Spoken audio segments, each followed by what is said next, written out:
healthy lead over Berthold and Kirstein.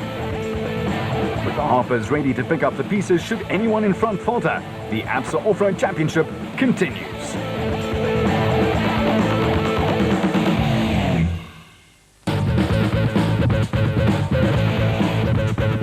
It was an inquisitive moon that watched over teams and drivers as they prepared for the last day of the 2006 Toyota 1000 Desert Race, with a full 460 kilometers at Bundu Bashing awaiting the more than 50 survivors who were still in the lineup from the 66 that started the prologue 2 days before. For Nick and Ryan Harper and the Dermis and back, it was a matter of go for as long as one can with a puncture. Look, we had quite a clean run. Unfortunately, we got a puncture early on in about 100 k's from the start yesterday. We decided to actually run. It was a front wheel puncture, so we ran with that puncture for about 90 k's until it basically demolished itself. But the reason I did that was because I wanted to stay ahead of the cars. I knew I was dropping off the pace, but if we stopped where we got at 100 k's out, we would have been behind like 5 or 6 cars before we got going in, and we would have got the dust. So it was a calculated decision, and I think it paid off, you know.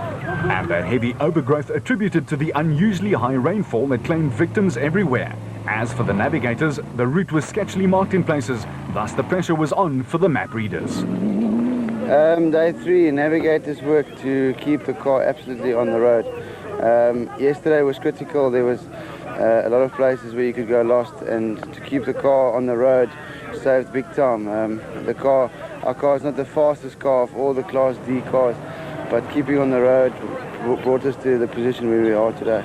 One other factor was dust, because after heavy rains it had been dry, an off-roader's biggest enemy. For Richard Schilling though, it was beautifully lined up. Yeah, a few problems. We've found the power steering pump was cracked, so we've had to replace it, and we're still sorting out the fittings on it, but we'll make a plan. Off-roaders, give it a go. We've got a nice starting position today, so I want to take advantage of that to obviously get a finish, get a class win, and do what we can overall. Schilling with a little help from his friends and finally on the way. For Ford's Rob Gurney in 7th place, it was a case of being completely spaced out. This is my first drive in an SP car, although I've driven the Class E in the first 2 events, which we didn't do too well in. But the difference between the space frame and this car, in the tight stuff, this just handles unbelievably. And it's magnificent. The Ford Ranger just is incredible. And it definitely just pulls a lot harder than what I'm used to. So it's awesome. Castrol Toyota's highest placed challenger, Marc Grenier, was in 5th place. Well, I think today, being a 3-day event, is going to be very tough. I think the secret in this event is really to drive within your limits and to try and stay out of hiccups and keep the car nice and clean. It's not always easy. Day 3, you know, fatigue starts becoming a factor from a driver point of view and from the car point of view. So it's not as easy as everybody thinks it is. And I think it's just really just to keep it nice and smooth.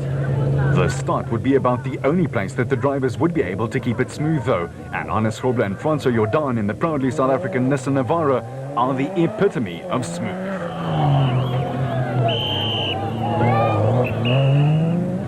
The Nissan lads had a mighty 8 minutes and 51-second advantage over the Atlas Copco crew of Gary Berthold and Henry Kirstein. While the Harpers, second in Class A, were more than ready to chase the 2 title contenders ahead of them. The Motorrad team's highest placed runner was Brandon Harkes, who left the line in 8th place, 20 minutes behind the Nissan. Meanwhile, Grobler, hunting a 4th victory in Botswana, was letting it all hang out. While the Atlas Copco, firmly in 2nd and under the control of Gary Berthold, was heading for disaster.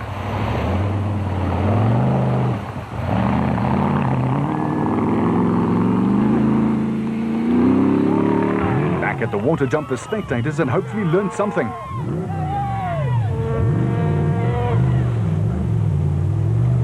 Yes, they'd taken a few steps back as the Harpers treaded softly through. As for Marc Grenier, he found out that a Botswana tree was much harder than the bodywork of his Castrol Toyota. Grenier was having a hard time. He got a 30-minute penalty for dangerous driving, and a broken steering didn't help either. Meanwhile, Cox was looking for a third type of win in this race. He'd won on a motorbike in a production vehicle last year, and in the special car category, he was right in the hunt, up into 4th place. The Raps are back with Nandis Alberts and Colin Hunter aboard, was doing just about everything right, and they were edging up to the leaders as well.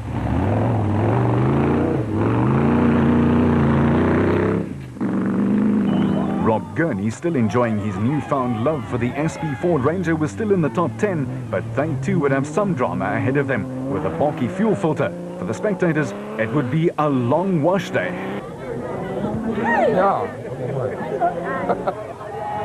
Brandon Harkis, despite having trouble in the thick sand, was doing a sterling job, soloing past several of the men in the top 10.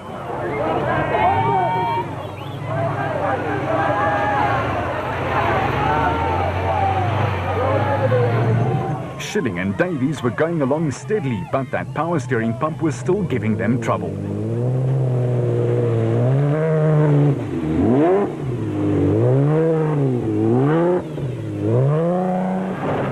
In car with Corbett and Moore, and it was clear that the African bush hampered visibility and thus foresight greatly.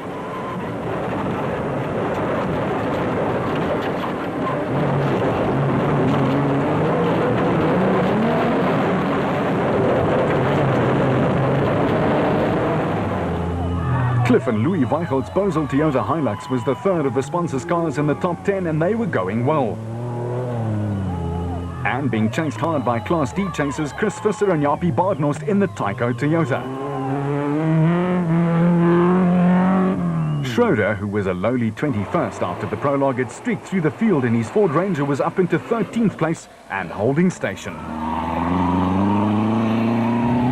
Mr. Consistent Nasho Mobile's Terence Marsh had made a big move, 23rd after the time trial, 15th after day 2, and still the trend was continuing.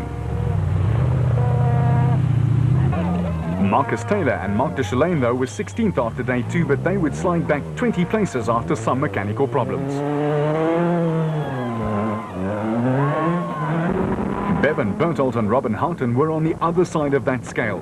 They were 58th after the TT, but they were cutting through and into the top 25 on the final day.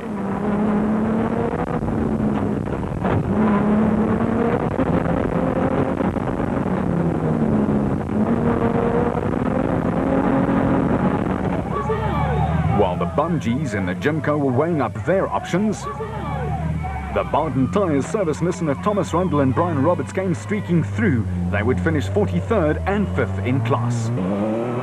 The same could not be said for the Bungees, who almost had big trouble here.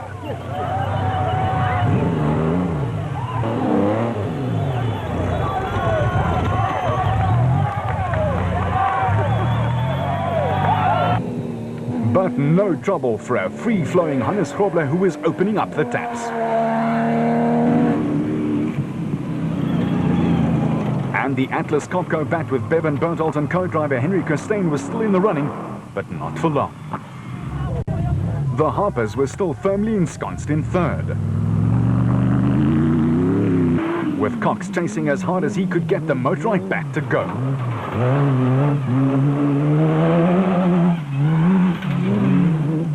This type of sand always exacts a toll on driver and steed, but Alberts and Hunter were oblivious to these demands. Harkis was the second Motorite vehicle in the top 8, and he was overtaking like a maniac. The battered-looking Toyota, showing the scars of battle, sped by, and DSP could not come fast enough for Mark Ronier. The father and son crew, the Weichelts, were up into the top 10 and planned to hold it right there, with Visser and Baardhorst closing down on them at a rate of knots.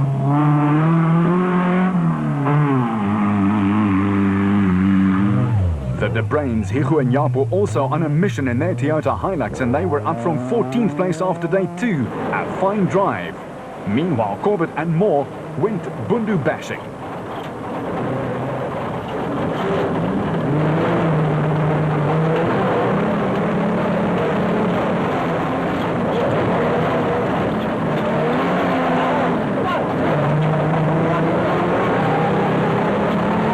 Okay, I think we've finally found the right road again.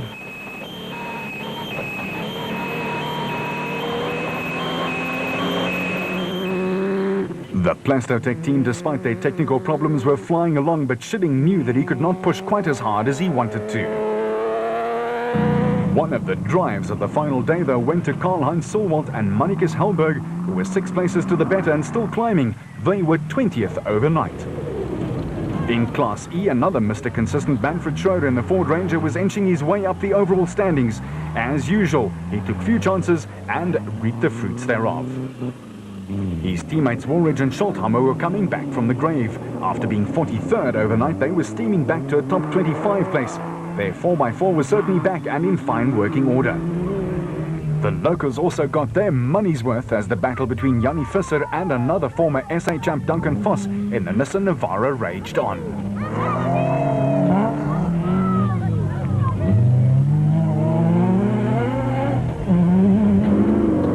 In car with Shamir Wariyawa and his co-VZ Van Sail in the Total Porter showed just how tough it was to navigate in the dense bush.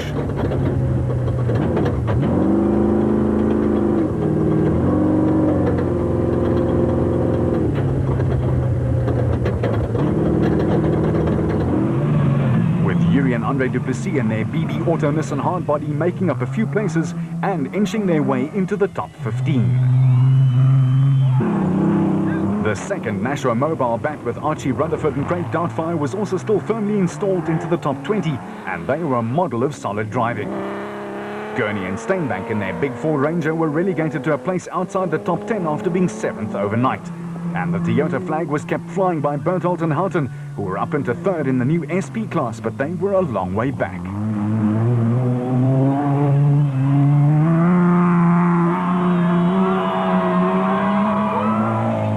In Class B, the leaders were Gil Nel and Johan Smallberger in their Bosel Truggy. They were 31st after day 2, but were driving an inspired last day, up into the top 25 for them. In Class D, Kutsela Beskachny and Johan Gerber were 8th after being plagued by alternated belt problems early on.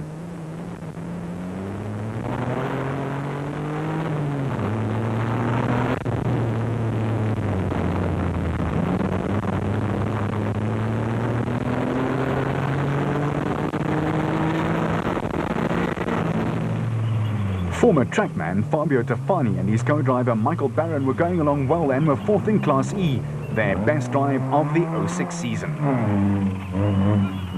Despite ropes holding things together, Rundle and Roberts were still 5th in Class E but 43rd overall.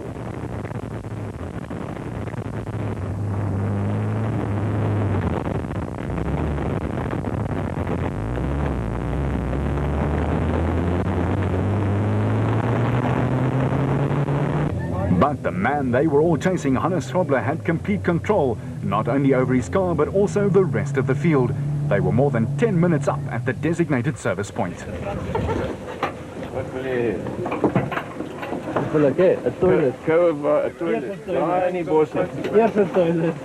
Well, we don't get information. We just take a pace and we think that the guys won't catch us or they won't catch us too fast, you know. The biggest problem with us is we had to stop a lot of times for cattle and for horses and goats on the road because we're the first car there. But it's fine. It looks like we've got quite a bit of a gap still on the other guys, so we're happy like that. And why should he not be? He was on his way to win number 4, his first having come 20 years ago. So far so good. We've had a very good race this morning. We're just trying to keep it together, put up a good pace, so for in case we get a flat tire or something, we've got enough time to change it and trying to get the car home in a good show, but it's going well so far.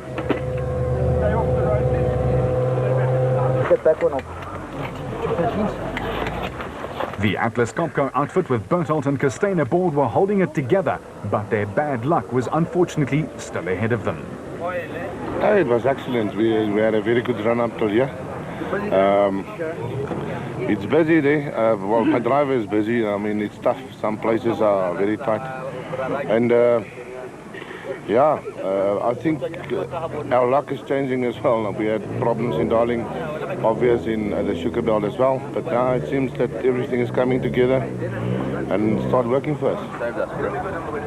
Little did they know at that stage. It's been a tremendously tough day out there today. The route is very badly rutted out. It's an extremely tough route. They've got an exceptionally tight sections all the time. We're not getting out of second gear. So a very tough day in the office. I think there's going to be an even higher attrition rate today. But attrition rate was the furthest thing from Alfie Cox's mind. Yeah, look, the pressure's on. The boys aren't letting off, and really from this morning we've been really flat out the whole way. But just about 20 k's from here now, I've got high water and oil temperature, so we just have to check it, because obviously a finish is important. But yeah, it's the fastest desert race I've done, definitely, and in the 2 or 3 I've done in the car. Pressure's on. The boys aren't letting up, and it's been a fast race up until now. So hopefully we can sort it out and take some points, get home. Looking a lot worse for where the Cronje Toyota in 21st place had taken a battery. No, absolutely. This morning, early into the race, we had a bit of a mishap and hit a tree and damaged some more of the bodywork. But otherwise, the car's really going well. There's no hassles. I think it's just, again, cosmetic. And what about the route? Yeah, this part of the route is very tricky. So I'm looking forward to the next half, because I think it's going to be better. For the Sunburst team, young Ryan Harper was getting a lesson in Braveheart tactics from the old man. Oh, the car's going 100%. It's just very big race with Alfie. He doesn't give up. Like time trial pace the whole way. Normally at this stage of the game, you know, we just get in the groove and carries on, but no giving up. But we'll see how far it goes. I think it's going to go down to who gets a puncture now. So that's it. 11 minutes. While the Harpers were suiting up to hit the last 200 odd Ks back home, Harkis was taking on much needed fluids, and there was some serious scrambling in DSP to repair minor and major damage. For Chris Visser and his crew, it was a good morning's work.